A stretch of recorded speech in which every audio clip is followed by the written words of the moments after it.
What can you suggest to remedy the intrusion of armadillos? Please advise. Thank you. And this is Estelle from Southwest Mississippi, Mr. D.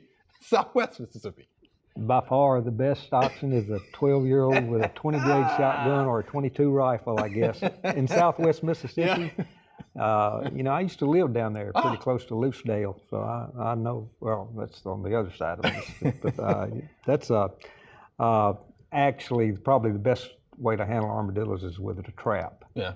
And armadillos aren't the smartest creatures in the world, and you probably don't just have one. They're born as quadruples. Oh, wow. Okay. Identical quadruple.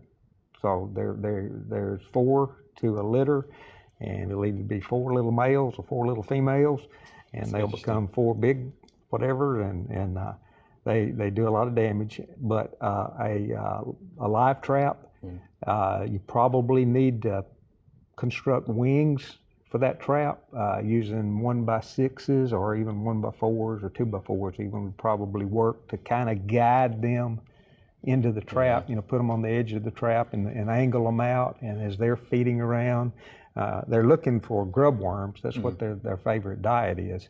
And so as they're feeding, you can kind of direct them into the trap and then bait it with, rotten fruit, fetid fruit or something that'll have larvae in it and things like that. Goodness. Even that'll probably be the best bet. Wow. And then when you catch them, that's the $1 million question. What do you do with them?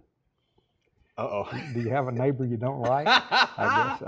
I can't. It's up to you to handle that situation once you catch them. That may be where you want to bring the 12-year-old in.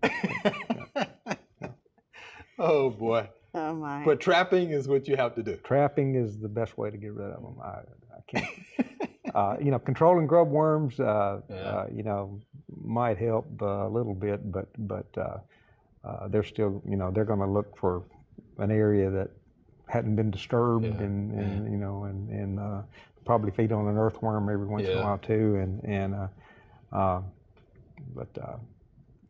Trapping is the best method to get rid of them. All right, Mr. Steele, trapping is the best method. And I remember before, Mr. D, you actually showed us how to do that. I did. Remember that? I did. I have actually constructed them, and I have personally, I've had better luck with a 20-gauge shotgun. Personally. Personally, he says. All right. Thanks for watching. If you liked it, subscribe. We have hundreds of family plot videos for you to view.